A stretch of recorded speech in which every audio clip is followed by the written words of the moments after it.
Hello, hello. Hello, hello. Is now when we do it? Yes. Welcome to On Stage with Dance Alive. Welcome, Judy. How are you? I am good. I am Judy Skinner, and I'm here with one of my very, very favorite people and a glorious dancer, Jessie Dominguez. Oh, thank you so much. Thank you for joining me. And how was your weekend? Weekend or week? Week and weekend. Busy. We had that wonderful Meet the Dancers in Ocala, and then this past Friday, the one at Meet the Dancers at the Cade that was absolutely spectacular. You were glorious. Thank you so much. Don Q and then Ave Maria that just broke my heart. And then we've been going since then. And you were at Oak Hammock the day before. The whole company picked up the floor, moved it to Oak Hammock, put it down multiple times, did the program and performance there, met the people, that's really fun because you can talk to them and see what's going on. And then the event at the Cade, that was fantastic. It was fantastic. It really was fantastic. And in between rehearsals, we normally have a tradition, and we always present one dancer each week. And I am very fortunate this week because we're going to present Andres Baladon.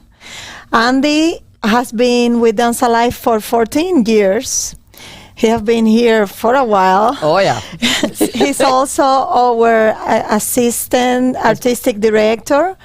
And I believe, you can say something about him. He can do anything and everything. The man is a chameleon. Yeah. He can transform who he is, whether he's doing Robin Hood or whether he's doing the Phantom, which is coming up. He's just remarkable in how he can change who he is when he's dancing. That's right. And I have to say, he's just a phenomenal partner. I know when I was doing West Side Story at the university, and I knew I was going to have to do a lot of partnering. And the guys there were not sure what they were going to do, and the girls certainly weren't either. And I brought Andy in, and he's so much shorter than the rest of them. And he came out, and he looked around, and he took one of the tallest, most robust girls, and he said, "Come here." And he took her and tossed her up and went down, and it was like my battle was won. Well, I have to say that I have the pleasure to dance with him many times, and absolutely love it. Yeah. He's fantastic partner. Fantastic. And we have a video to show him.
Yeah, he's lovely. Absolutely. Great dancer, and we are very fortunate to have him, to be honest. He is a very good teacher. He teaches. Oh my God. He teaches at the studio with partnering class and a boys Yeah. class. Works with the next generation, doing everything for them. So, is this a good time to say we have wonderful corporate sponsors for this program? Oh, please. Oh, yay! I get to do it. Fiesta Media, and that is Elio, and he just makes everything fun. So that goes without saying. Yvette Godet is this phenomenal dentist, and she sponsors us and takes good care of all the dancers. Alliance Credit Union, Tim Cannon there, who's stage managing, dances, he does everything.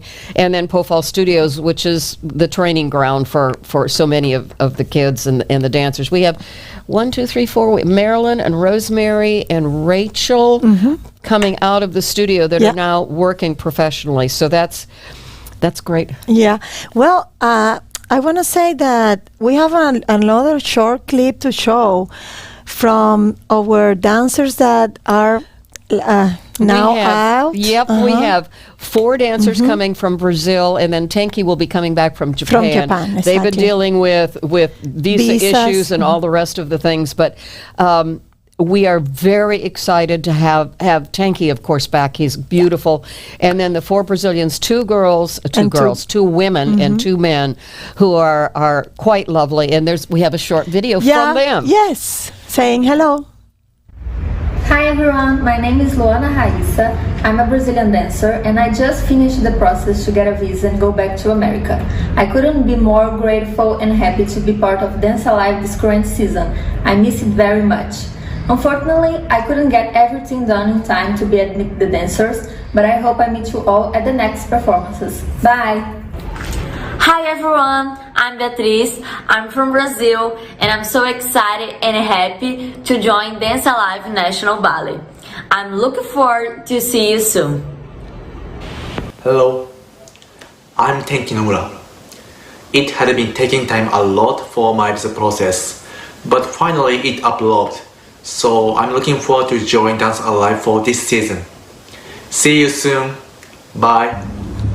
Hello everyone, I'm Nathan. I am Brazilian dancer and I am very happy to be part of Dance Alive in National Ballet. Thank you.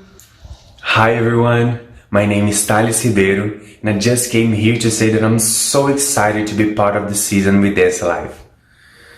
Unfortunately, I can't be with you yet, but it will be my pleasure to meet you all in the next shows. Thanks for coming, and I'll see you later. Wow. Fantastic. Luana, one of the dancers, she was with us 2 years ago. Yep. And now she's back. Yep. Yay! Yeah. I can hardly wait. Can I introduce Please. our special guest? We have a special guest today, sorry. This will be fun. You can introduce him. This will be fun. I'm kind of old Gainesville. He's younger Gainesville, but we've known each other or about each other for a long time. Mitch Glaeser is here, and he is just, I used to drive by this really cool house. Ta-da! There we go. She's here. Yeah. And I thought, okay, that's got to be, and I wanted to meet him. So we're very happy he's here. I'm delighted. We got gossiping and talking about things. So same as I. I know you're on now. Yeah. My first question, like all our guests, this is a tradition. Tell us about yourself, please.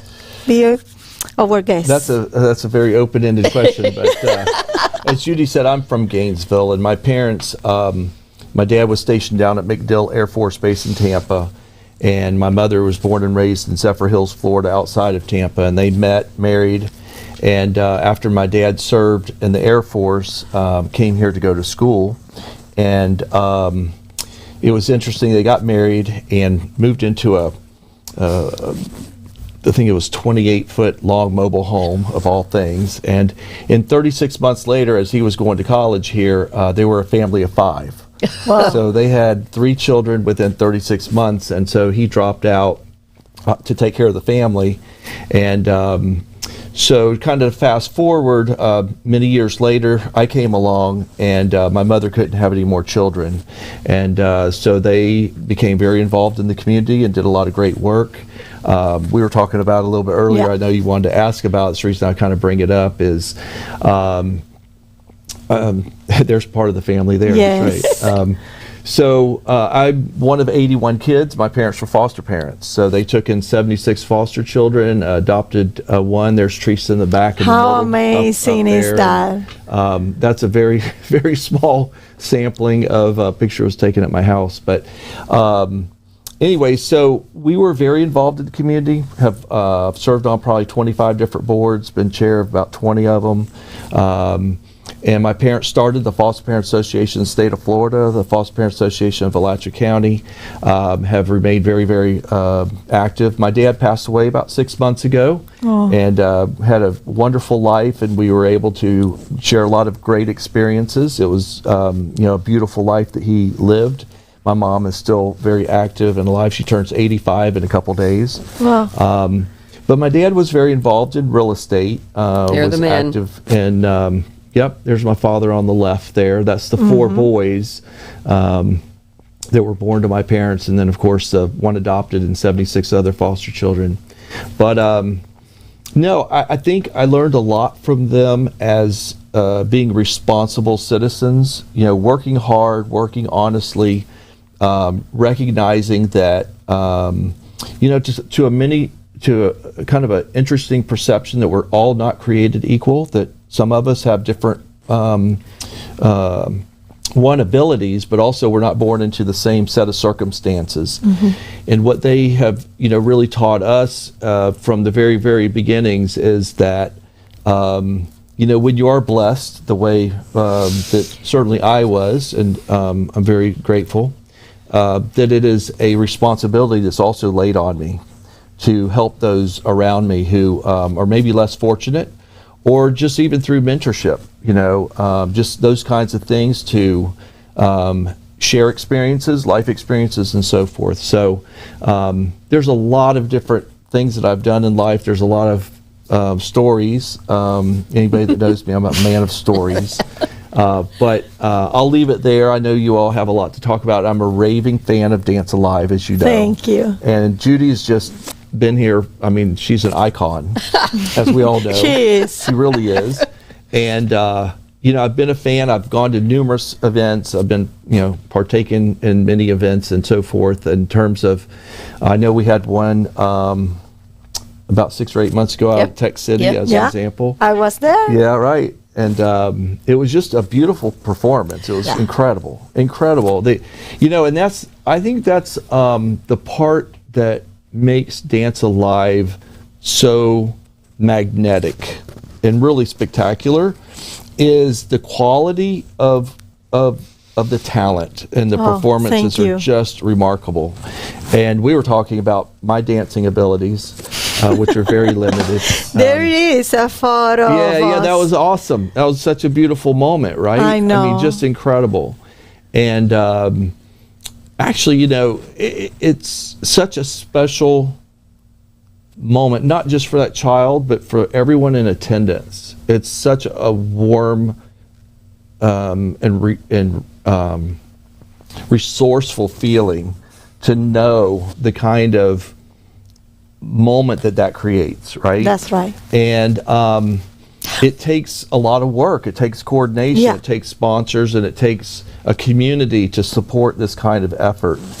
And so I was very blessed to be there for that moment. It was just so precious. But the talent of Dance Alive is at such an enormous level, and not every community gets to, really benefit in that. I've been very fortunate, traveled a lot of the world, and, tried to take in and go search out that talent. And then when you recognize it's right here, in your it's community, like you don't have to go far, and it really, really punctuates the really awesome community that we live in. That's fantastic. We've got 3 or 4 things we wanted to do, and they all tie into what he's saying right now. We were talking earlier about so many very strong people have come out of this community. Right. And I remember the first time I drove out beyond going to Alachua, and I saw those red trees, and it was like, oh my Lord, what is this? Right. And that was, Tech City. What are those? Yeah, beautiful. Nothing ordinary. It was very extraordinary and very artistic in a creative kind of way.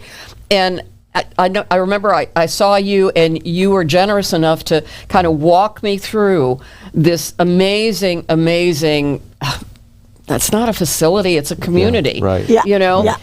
Could you, I know you were talking about the kind of the pergolas that are overhead the walkways, and there's power coming in and power going down and power coming up, and I'm thinking, oh my God, where did this mind come from? So talk to us about that. Well, to give credit, so what happened with Tech City and the creation and the design of Tech City really was my going on a listening mission. And so my father developed over 6,000 acres in Alachua County, and he was also the broker and the person who really made Hale Plantation happen. A lot of people don't know that. It's a very long story. Won't get into it, but I was very familiar with kind of cutting edge neighborhoods and communities and this kind of all-in-one concept. And Hale Plantation actually went on to be, Hale Plantation was kind of that planned community 1.0. People from all over the world came here to look at Hale, right? And so with that, people began to actually design better communities out of that. Well, with Tech City, I did a podcast called Startup Talks, and I had a lot of young entrepreneurs on that show, and they kept talking about the resources that they needed that were missing. And so that was the design of it. And it was to create this very organic space that, and you've been out, both of you have been out there, and you see like Collective & Co. with that very unique space, and my office very unique, and then we have wet labs, and we have medical device companies, and we have biotech companies, and we just signed another big one out there a week ago Friday. You have Fracture, which has everything from GED to PhD workforce, an all-collar company. Those were the kinds of things we're bringing together. And so we wanted that living, and every bedroom that is with the homes out there comes with a bicycle. So there'll be over 600 bicycles out there. Wow. And those are the kinds of things people are looking for. They're like, hey, let's make this all work together. On the solar side of things, and what Judy was talking about, is the promenade portion is what they call bifacial solar. And so it has a solar panel in the bottom facing the earth, and then it has the panel also embedded, another solar panel in the same piece of glass facing the sun. And what that allows, that bifacial, two sides, the sun capture, and then we get about anywhere from 20 to 30% capture of energy of the bounce of the ray off of earth. Wow. So that's the promenade portion. Now, I have been pushing for reduced regulations to allow for solar trees in the Gainesville area, which unfortunately hadn't happened yet. We're hoping it will, but you can't do that here. But in Alachua, they embraced it because I said, look, they said, why do you want to do it? And I said, because I want to celebrate solar through an art form. And so we showed them what we were doing, and they were like, please do it, because regulation now says solar should go on a roof or in the back and not be seen. And so we were saying, let's pull it forward. And that's what drew you in. Yep.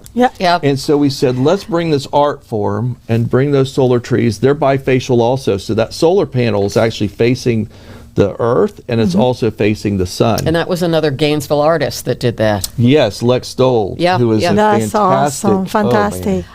I am fascinated by the invention and the creativity and the exploration, that has happened with this. So everything is bubbled up from talking to people. Yep. So someone might throw up an idea.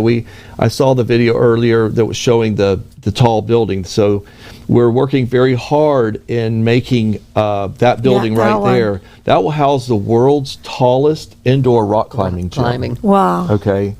And so we found out that people in the area really want that to happen. And so it'd have a restaurant, it'd have a workout facility, and it'd have a coffee bar and a bike shop and a brewery and a restaurant at the top with the activity platform there, sports bars up front lower. And then we were talking about having some outdoor activities, being outdoor volleyball and those kinds of concepts. And crossing over 441 with the pedestrian bridge. And that bridge, I don't know if that particular one's going to get built, but that actually is a water cistern system to catch the water for the brewery. I love it. So it just is amazing how all these things work together.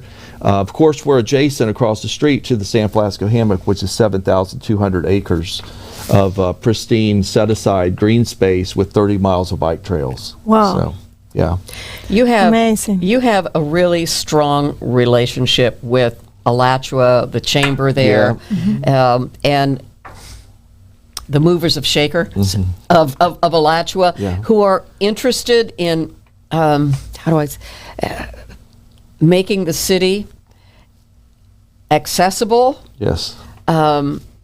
Growing it in a positive, community-based way. Yeah. Can you?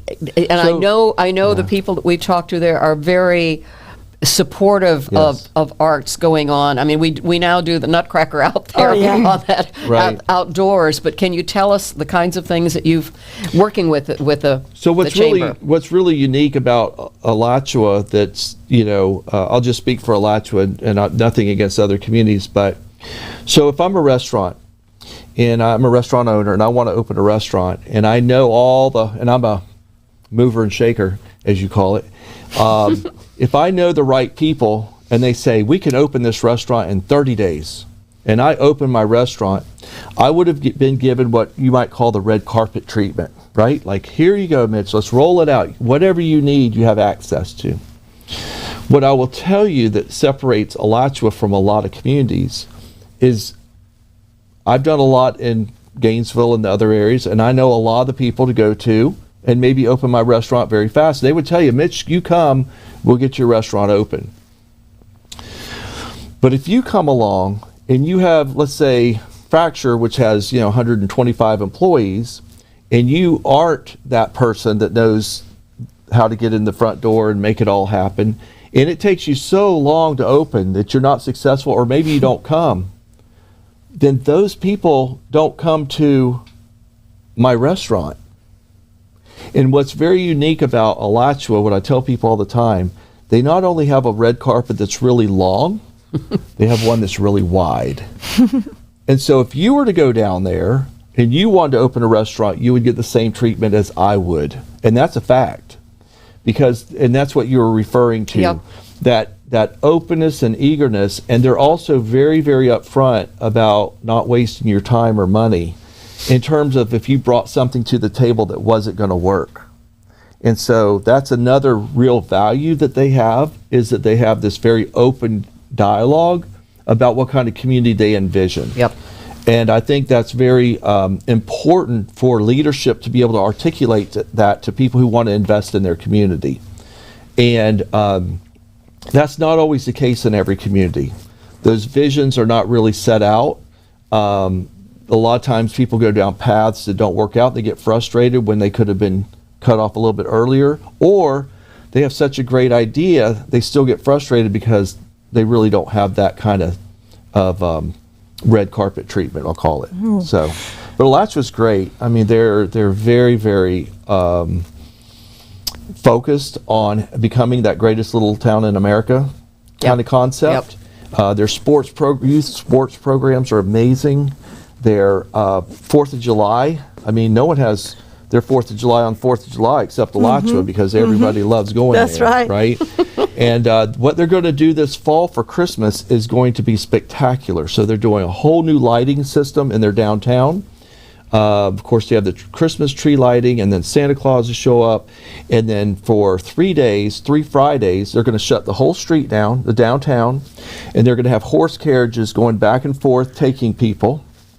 Taking kids. They're going to have a movie up on the screen on the side of a building, and then Santa Claus and Mrs. Santa Claus are going to be at the Chamber Building, and they're going to take pictures with them coming through, and it's going to be like Santa's house set up that That's way. cool. Really, really spectacular. We will be coming back from Americus, Georgia. We're performing Nutcracker there, coming back and setting up the next day to do it at Legacy Park. Oh, wow. outdoor. What date is that? I love it. Last year was lovely. Do you yeah. remember? I know. I can't remember bunch the of date. people. Oh, yeah. They said they sure. had 800 people there. Sure. Yeah, So- well, their makeover, their downtown, and what they're going Yep. to do is going to bring thousands of people. I have a question, and this is something that I read. I read that you have a museum of an entrepreneurship Yep. on your office. Yep. Why? Well, so my brother graduated the first class of computer sciences in the 70s from the University of Florida, and there was nothing like Tech City, right? Yep. There's just nothing. So he actually moved to California, Silicon Valley area, in Cupertino to be specific, and he has a very successful company there, and has since then. And so part of Tech City is to make sure that the bright minds that are coming out of the University of Florida know that there is an ecosystem that really wants them to stay.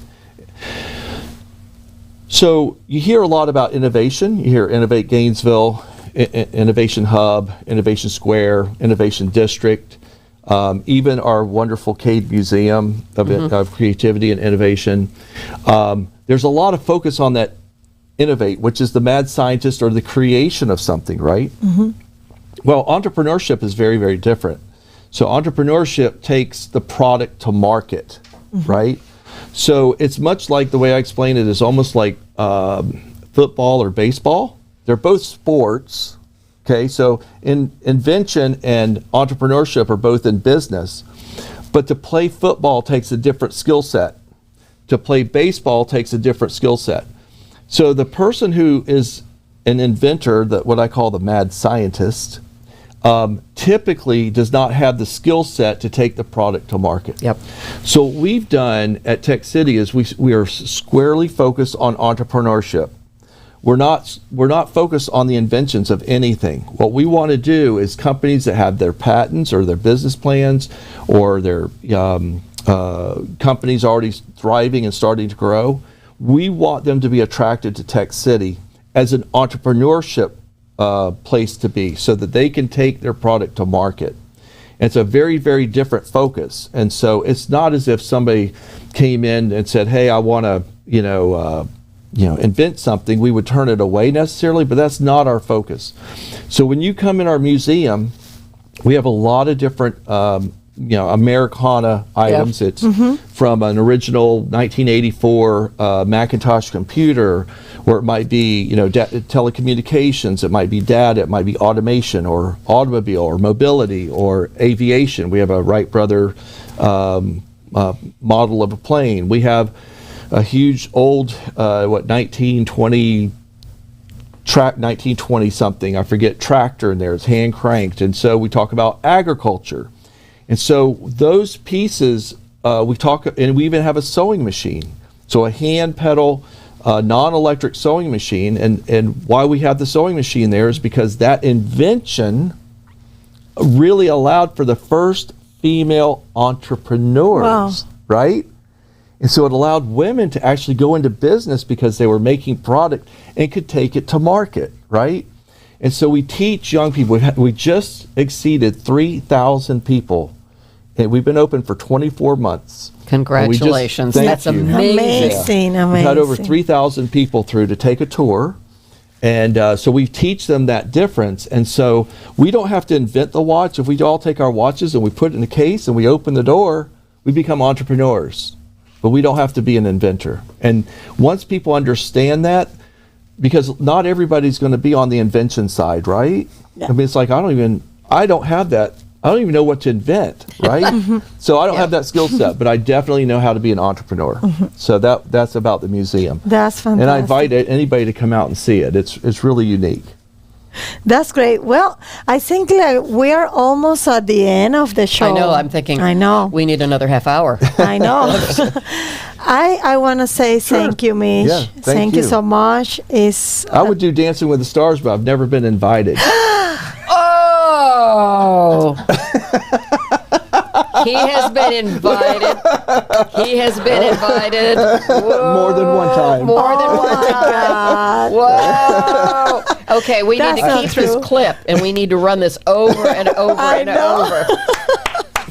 You are more than invited right. to do Dancing I've with already the Stars. done it one time. I might do it again. I don't know.